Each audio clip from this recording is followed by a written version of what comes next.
네, 오늘 아침에 우리에게 주시는 하나님의 은혜의 말씀은 출애굽기 35장 1절에서 35절까지의 말씀입니다. 출애굽기 35장 1절에서 35절까지의 말씀 교독하도록 하겠습니다. 제가 먼저 읽겠습니다. 모세가 이스라엘 자손의 온 회중을 모으고 그들에게 이르되 여호와께서 너희에게 명령하사 행하게 하신 말씀이 이러하니라. 여세 동안은 일하고 일곱째 날은 너희를 위한 거룩한 날이니 여호와께 엄숙한 안식일이라. 누구든지 이날에 일하는 자는 죽일지니 안식일에는 너희의 모든 처소에서 불도 피우지 말지니라. 모세가 이스라엘 자손의 온 회중에게 말하여 이르되 여호와께서 명령하신 일이 이러하니라. 이르시기를 너희의 소유 중에서 너희는 여호와께 드릴 것을 택하되 마음에 원하는 자는 누구든지 그것을 가져다가 여호와께 드릴지니 곧 금과 은과 놋과 청색, 자색, 옥색 실과 가는 배실과 염소털과 붉은 물 들인 순양의 가죽과 해달의 가죽과 조각목과 등이와 및 관유에 드는 향품과 분향할 향을 만드는 향품과 호마노며 에봇과 흉패에 물릴 보석이니라. 무릇 너희 중 마음이 지혜로운 자는 와서 여호와께 명령하신 것을 다 만들지니 곧 성막과 천막과 그 덮개와 그 갈고리와 그 널판과 그 띠와 그 기둥과 그 받침과 증거계와 그 채와 속죄소와 그 가리는 휘장과 상과 그 채와 그 모든 기구와 진설병과 불켜는 등잔대와 그 기구와 그 등잔과 등유와 분향단과 그 채와 관유와 분향할 향품과 성막문의 휘장과 번제단과 그 놋 그물과 그 채와 그 모든 기구와 물두멍과 그 받침과 뜰의 포장과 그 기둥과 그 받침과 뜰문의 휘장과 장막 말뚝과 뜰의 말뚝과 그 줄과 성소에서 섬기기 위하여 정교하게 만든 옷, 곧 제사 직분을 행할 때 입는 제사장 아론의 거룩한 옷과 그의 아들들의 옷이니라. 이스라엘 자손의 온 회중이 모세 앞에서 물러갔더니 마음이 감동된 모든 자와 자원하는 모든 자가 와서 회막을 짓기 위하여 그 속에서 쓸 모든 것을 위하여 거룩한 옷을 위하여 예물을 가져다가 여호와께 드렸으니 곧 마음에 원하는 남녀가 와서 팔찌와 귀걸이와 가락지와 목걸이와 여러 가지 금품을 가져다가 사람마다 여호와께 금 예물을 드렸으며 무릇 청색, 자색, 홍색 실과 가는 배실과 염소털과 붉은 물 들인 순양의 가죽과 해달의 가죽이 있는 자도 가져왔으며 은과 놋으로 예물을 삼는 모든 자가 가져다가 여호와께 드렸으며 섬기는 일에 소용되는 조각목이 있는 모든 자는 가져왔으며 마음이 슬기로운 모든 여인은 손수실을 빼고 그 뺀 청색, 자색, 홍색 실과 가는 배실을 가져왔으며 마음의 감동을 받아 슬기로운 모든 여인은 염소털로 실을 뽑았으며 모든 족장은 호마노와 및 에봇과 흉패에 물릴 보석을 가져왔으며 등불과 관유와 분향할 향에 소용되는 기름과 향품을 가져왔으니 마음에 자원하는 남녀는 누구나 여호와께서 모세의 손을 빌어 명령하신 모든 것을 만들기 위하여 물품을 드렸으니 이것이 이스라엘 자손이 여호와께 자원하여 드린 예물이니라.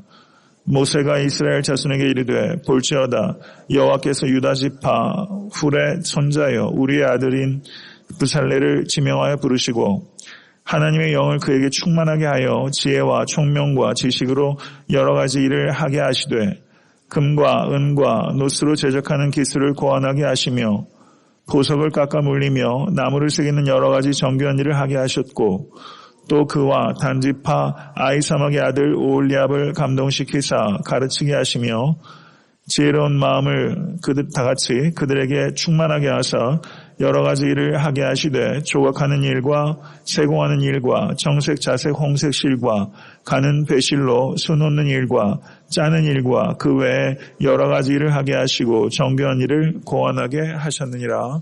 아멘. 하나님의 말씀입니다. 오늘 본 말씀 35장부터 40장은 25장에서 그 31장까지는 성막 건축을 어떻게 할 것인지에 대해서 하나님의 명령이 기록되어 있고요. 그리고 35장에서 40장까지 그 성막 건축이 어떻게 성취되고 있는가를 기록하고 있습니다. 그리고 32장에서부터 34장까지 내용은 금송아지를 만들어서 우상 숭배한 이스라엘 백성, 그리고 하나님의 진노와 그 모세의 중보기도, 그리고 언약의 재갱신이 기록되어 있는 내용이 32장부터 34장까지 중간에 끼어 있는 것입니다. 그래서 성막 건축에 대한 명령, 그리고 금송아지 사건과 재계약, 그 다음에 오늘 35장부터 40장까지가 성막이 건축이 실제 어떻게 이루어졌는지에 대해서 기록하고 있다, 이렇게 볼 수 있습니다. 오늘 본문 말씀 출애굽기 35장은 성막 건축의 준비, 물품 준비와 사람이 어떻게 준비되었는지 그것에 대해서 기록하고 있습니다.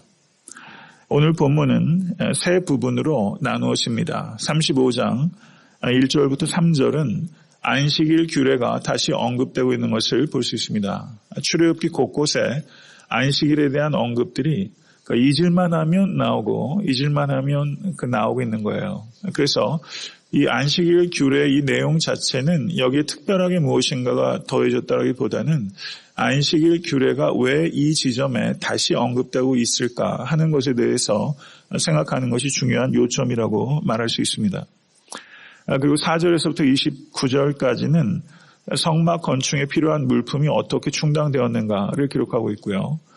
그리고 30절에서부터 35절은 성막 건축에 쓰임받은 일꾼 두 사람에 대한 언급이 기록되어 있습니다. 그러면 그 왜 안식일에 대한 언급이 이제 성막을 건축하는 이야기가 시작된 35장 초입에 왜 안식일에 대한 언급이 기록되어 있을까에 대한 질문에 대해서 우리가 생각해야 될 필요가 있습니다. 건축하는 일, 중요하고 또 어려운 일입니다. 그런데 특별히 성막을 건축하는 일, 하나님께서 임재하시는 성막을 건축하는 일의 중요성과 비할 수 있는 건축은 없어요. 그런데 여기 안식일에 대한 언급이 기록되어 있는 것은 심지어 성막을 건축하는 일조차 안식일에 중단되어야 된다라는 것을 가르치고 있는 것입니다. 성도 여러분, 하나님을 위하여 사역하는 것은 성도가 영적으로 성장하는 데 매우 중요합니다. 그런데 하나님을 위한 사역조차 하나님께 드리는 예배보다 중요하지 않습니다. 하나님을 위한 사역보다 하나님과의 사귐이 항상 최우선적이라는 것을 우리는 안식일에 대한 규례가 성막 건축 앞에 위치하고 있는 것을 통해서 우리가 다시 한번 깨닫게 됩니다. 성도 여러분, 성도님들 이렇게 뵙게 되면 의도했든 의도하지 않든지 간에 이런 생각이 들 때가 있어요. 하나님을 더 사랑할까? 사역을 더 사랑하실까? 이런 생각이 드는 경우가 종종 있어요. 사역을 해야지만 신앙생활 하는 것 같이 생각하시는 분들도 있어요. 목회하는 것도, 성도 여러분, 목회하는 일, 이게 아무리 중차된 일이라 할지라도 제가 한 성도로서 하나님을 사랑하는 일과 어떻게 이걸 견줄 수 있겠어요? 어떠한 사역도 하나님께 예배 드리는 것보다 중요한 것은 없습니다. 성도 여러분, 아무리 중요한 일, 그리고 아무리 내가 심혈을 기울이는 일, 그리고 내가 아무리 희생적으로 헌신하는 일이라 할지라도 성도 여러분, 하나님께 예배 드리는 것보다 중요한 건 없습니다.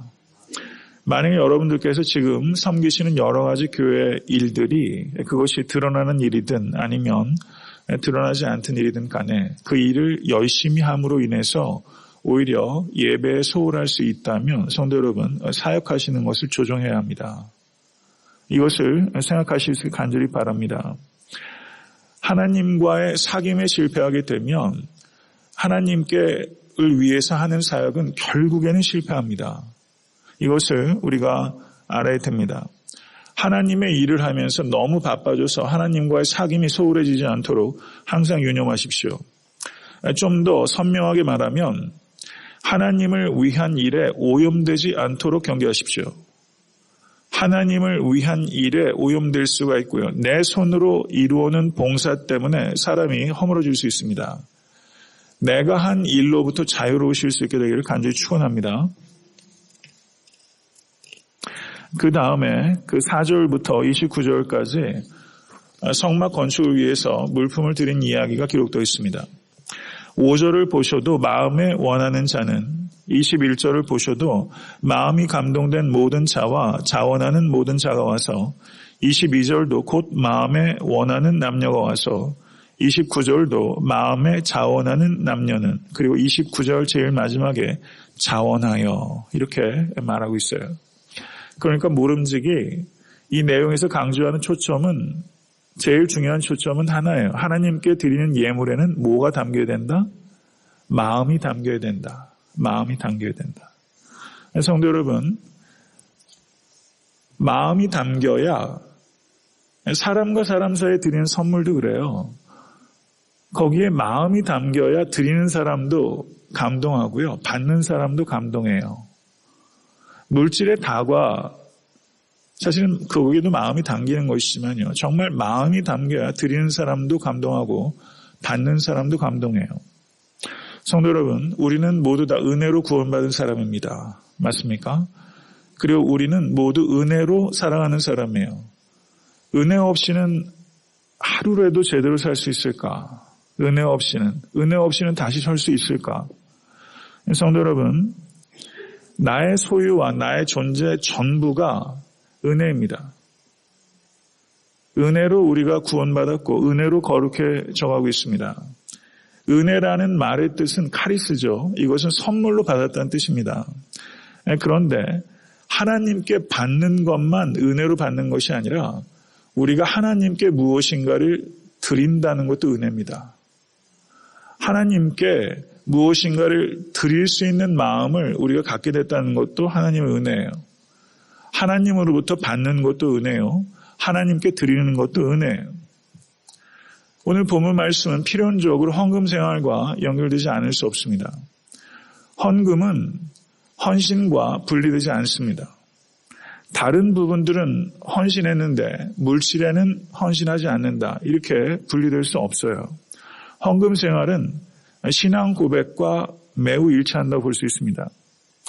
캠벨 몰갈이라는 목회자요, 신학자가 이런 취지의 이야기를 했어요.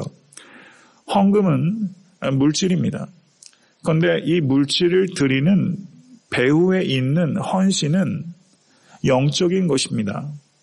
물질적 헌금은 영적 헌신의 표현입니다.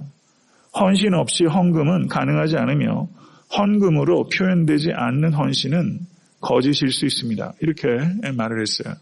새겨 들어야 되는 말입니다. 헌금 생활은 곧 헌신 생활입니다. 성도 여러분, 초대교회 공동체는 모든 교회 역사에 있었던 모든 교회들의 이상이라고 할 수 있습니다. 초대교회 공동체의 가장 중요한 특징 가운데 하나는 유무상통한 공동체였다는 것입니다.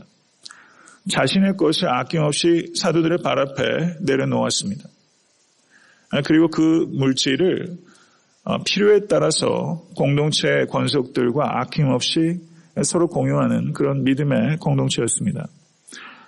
그렇다면 교회는 무엇인가? 교회는 예수님을 따르려고 홀로 고군분투하는 개인들이 아니라 서로에 대해서, 공동체 지체에 대해서 서로 최대한 책임을 감당하는 대한사회로서 이 땅에 하나님께서 내놓은 걸작품입니다. 그것이 교회입니다.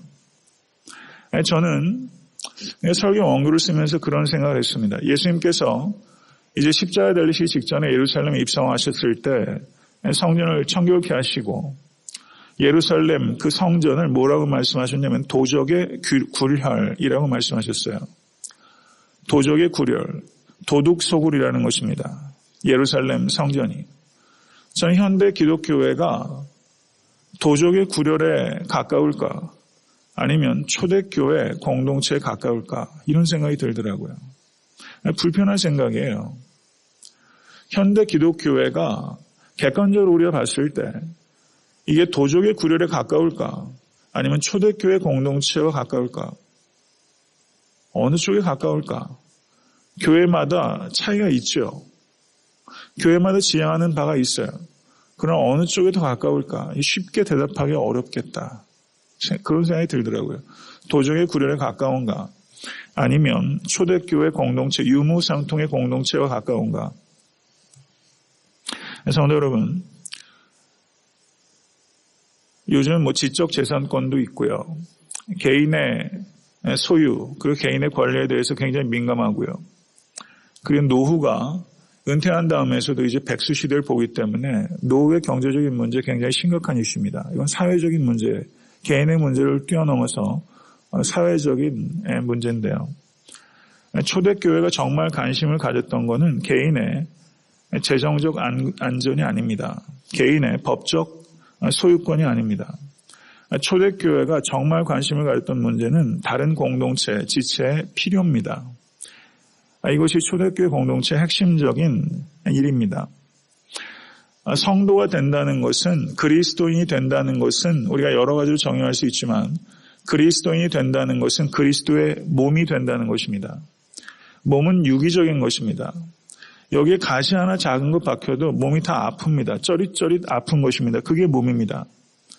그러면 성도 여러분, 우리가 공동체를 이룬다는 것은 무엇인가? 그것은 서로에 대해서 경제적인 책임도 최대한 감당한다는 의미가 초대교회는 분명히 있었습니다. 그것이 그리스도의 몸이라는 것을 받아들이는 것입니다. 그 다른 지체들을 위해서 경제적인 나눔에 매우 헌신적인 공동체, 그게 초대교회였습니다. 초대교회에도 스스로를 돌볼 수 없는 가난한 사람들이 많이 있었습니다. 부유한 사람도 있었습니다.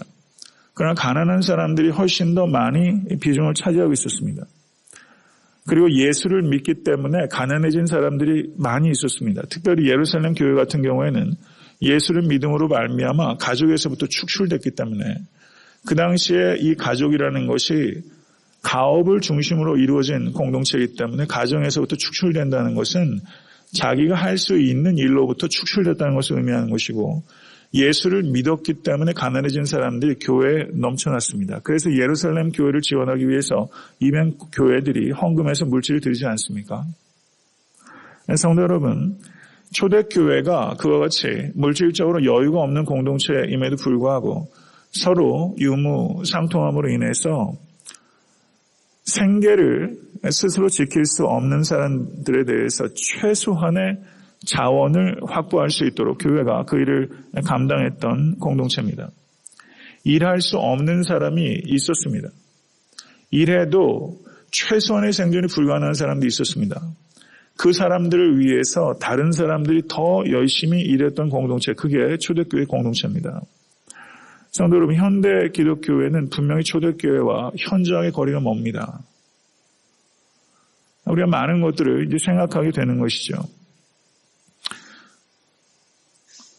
끝으로 저는 사람에 대해서 말씀을 드리고 오늘 설교를 맺고자 합니다.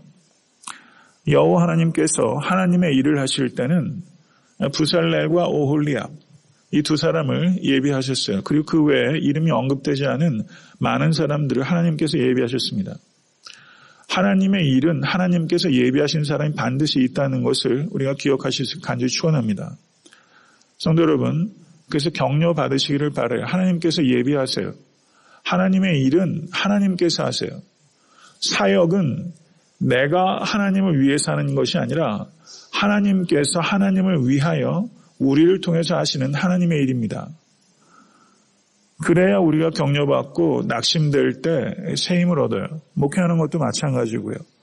여러분들께서 섬기시는 모든 일들도 실망할 때가 있어요. 사역하는데 정말 중요한 것은 성도 여러분, 무엇인가 잘 될 때 교만하지 않는 것도 중요한 초점이지만 실망할 때 과도하게 실망하지 않고 어떻게 다시 일어나는가 하는 부분도 굉장히 중요한 초점입니다. 사역을 내가 생각한다면 낙심할 수밖에 없어요. 그러나 하나님께서 나를 통해서 하신다는 이 본질에 충실할 때 우리가 마음 자세를 바꿀 수 있는 것이죠. 부살렐과 오홀리압 두 사람을 하나님께서 예비하셨어요.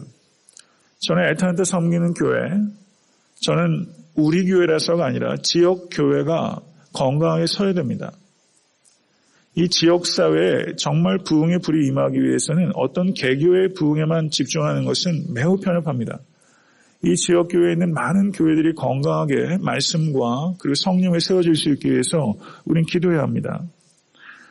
부살레와 오홀리압을 하나님께서 우리 교회를 위해서도 예비해 주셨습니다. 저는 이 자리에 있는 각자가 하나님께서 예비하신 일꾼 될 수 있기를 간절히 바랍니다. 성도 여러분, 교회에 정말 일꾼이 필요합니다. 말로 다 하는 사람들이 있어요. 말꾼은 많아요. 그런데 정말 일꾼은 어느 교회나 부족해요. 여러분들 일꾼 되실 수 있게 되길 바랍니다. 하나님과 정말 사귐이 있으면 일하지 않을 수 없습니다. 봉사를 통해서 신앙생활, 신앙이 성장합니다. 봉사의 최고의 유익은 내가 누군가를 위해서 봉사할 때 다른 사람에게 유익이 갑니다. 그렇지만 봉사의 첫 번째 유익은 봉사자에게 옵니다. 봉사를 할 때 신앙이 성장합니다. 이 부살렐과 오홀리압이 기술을 고안하고 정교한 일들을 했고 그리고 가르치는 일들을 했습니다. 전 개인적으로 설교를 준비하면서 오늘 본문을 보게 되면 이 부살렐과 오홀리압에 대해서 언급하고 있는 부분들이 있지만 이 사람이 경건한 사람들이었다라는 언급은 없어요. 그런데 이 두 사람이 하나님으로부터 쓰임받을 수 있었던 가장 근원적인 기초가 무엇인가? 저는 이 부살렐과 오홀리압의 정결함에 있다고 생각합니다. 성도 여러분, 구원을 얻기 위해서 우리의 개인의 정결함이 필요한 것이 아닙니다. 우리가 죄인이었을 때 하나님께서 우리를 먼저 사랑해 주셨고 우리가 자격이 없는데도 불구하고 우리를 구원해 주셨습니다. 우리가 구원을 얻는데 우리의 정결함이 필수적인 게 아니었습니다. 예수 그리스도의 보혈이 필수적인 것입니다. 그런데 우리가 쓰임받기 위해서는 정결함이 필수적인 것입니다. 성도 여러분, 하나님께서 쓰신 사람은 그 개인의 능력 때문에 쓰신 것이 아니라 그 개인의 정결함 때문에 쓰신 것입니다. 가방끈이 길어서 쓴 게 아니라 소유가 많아서 쓴 게 아니라 그 사람이 정결했기 때문에 쓴 것입니다. 가난했기 때문에 쓴 게 아니라 심령이 가난했기 때문에 쓴 것입니다. 성도 여러분, 내가 능력의 유무, 소유의 유무, 지식의 유무, 우리가 성실하게 노력해야 될 필요성은 분명히 있지만 정말 중요한 것은 하나님은 전능하십니다. 하나님의 전능하심의 통로가 될 수 있도록 자신의 삶을 정결하게 이끄는 사람, 성도 여러분, 그 사람을 통해서 하나님의 능력이 나타나게 될 줄로 믿으시길 간절히 축원합니다. 성도 여러분, 열왕기서를 보게 되면 엘리야라는 사람이 있어요. 그런데 엘리야와 같이 쓰임받는 사람도 있고 오바디아 같이 쓰임받는 사람도 있어요. 여호수아와 같이 쓰임받는 사람도 있어요. 그러나 여호수아의 그늘 아래서 쓰임받는 갈렙 같은 사람도 있어요. 사도행전 9장을 보면 다메섹 도상에서 부름받아 쓰임받은 사도 바울만 있는 게 아니라 그 사람에게 가서 안수하고 그를 격려했던 아나니아와 같이 쓰임받는 사람도 있어요.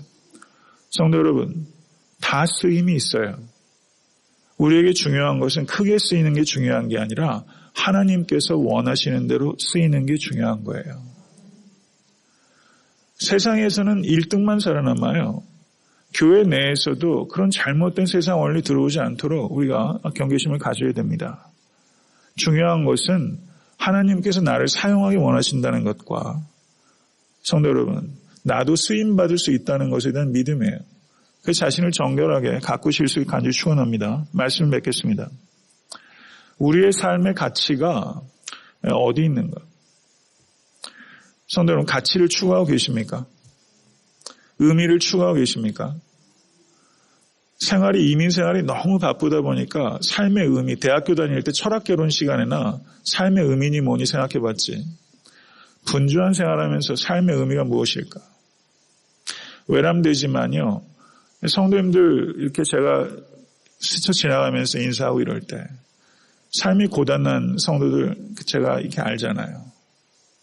많이 힘드실 텐데 그런 생각이 들잖아요.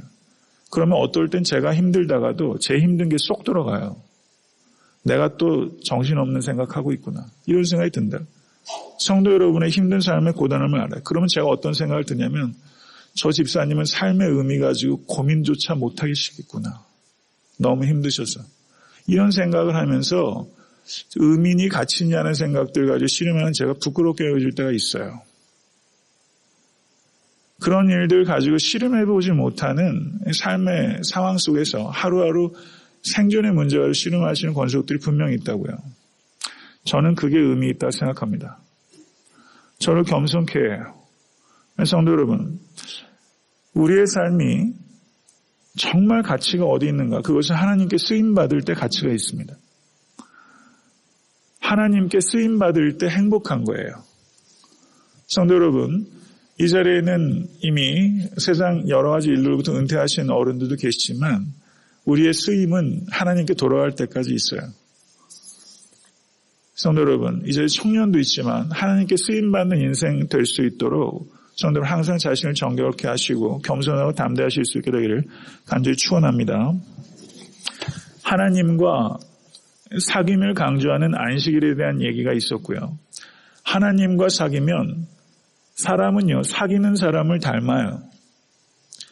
유치원에 애들을 보내보니까 얘가 이 말을 어디서 배웠지? 희한한 말들을 하는 거예요. 가서 말을 배워와요. 사귀는 사람을 닮아요. 우리가 하나님을 사귀면 하나님을 닮게 되고요. 내가 거룩하니 너희도 거룩하라. 하나님을 닮은 사람은 시간이 걸릴지라도 거룩해집니다. 그리고 하나님께서는 거룩한 사람을 사용하세요. 그러니까 이게 논리적인 흐름을 보세요. 어디에서 시작해요? 하나님과의 사귐, 하나님과의 닮음, 그리고 하나님께 쓰임받는 것. 그러니까 모든 근원이 어디에 있습니까? 하나님과의 사귐에 있어요. 오늘 이 아침에 여러분과 하나님과의 사귐이 깊어질 수 있게 되기를 간절히 바라고요. 그게 문제 해결의 요체입니다. 하나님과 가까워지면 마음도 살아나고 그리고 생활도 살아나고 그리고 모든 것들이 새로워지게 되는 것입니다. 오늘 기도할 때 하나님께 집중하실 수 있는 여러분과 제가 될 수 있게 되기를 우리 주 예수 그리스도 이름으로 간절히 축원합니다.